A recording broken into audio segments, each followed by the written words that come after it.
I'm going to talk a little bit about why Island Press launched the Urban Resilience Project. So as Jen said, we are a book publisher, and as such, we believe that books are still really the gold standard for in-depth exploration of ideas. You know, books still have an authority that just can't really be matched by a tweet or a blog post. But at the same time, we recognize that the way people get their information has really changed dramatically in recent years. People are getting more of their news and information online. According to the Pew Research Center, the number of Americans who don't read books has almost tripled since 1978 and now stands at 1 in 4.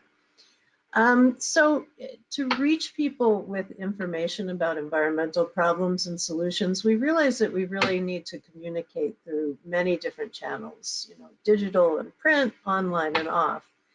And fortunately, at the same time, we're seeing kind of an expanding universe of outlets and new opportunities. So while legacy media is in decline, there's been a huge expansion of digital and specialty outlets focusing on subjects like energy and urban planning or local government. And for better and worse, really, those outlets have lower barriers to entry than legacy media. They're often hungry for content and welcome submissions from outside writers.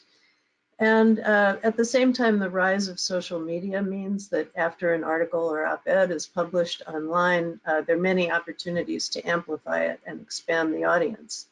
So we saw that we needed to get our content out into the digital universe, and we saw that there are a lot more opportunities to do so. And we also saw an opportunity to help define resilience in the era of climate change. Around 5 years ago, when we were getting started, climate disasters were increasing, and we're starting to see the term resilience everywhere. But you know, what does resilience even mean? You know, for a lot of people in media and government, it seemed to be about just bouncing back after a disaster. But the problem is, of course, that if we keep bouncing back to the unsustainable status quo, the disasters will only get worse.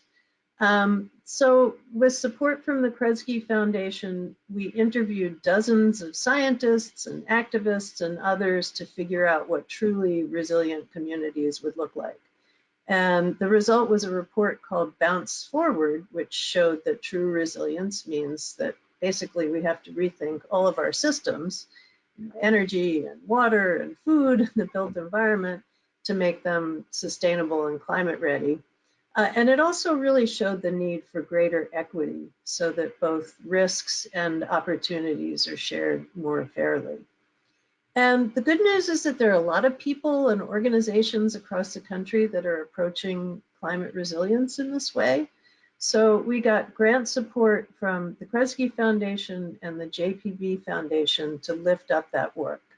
And we work really closely with activists and others who are on the front lines of climate resilience, and we help them produce articles and op-eds and blog posts about their work.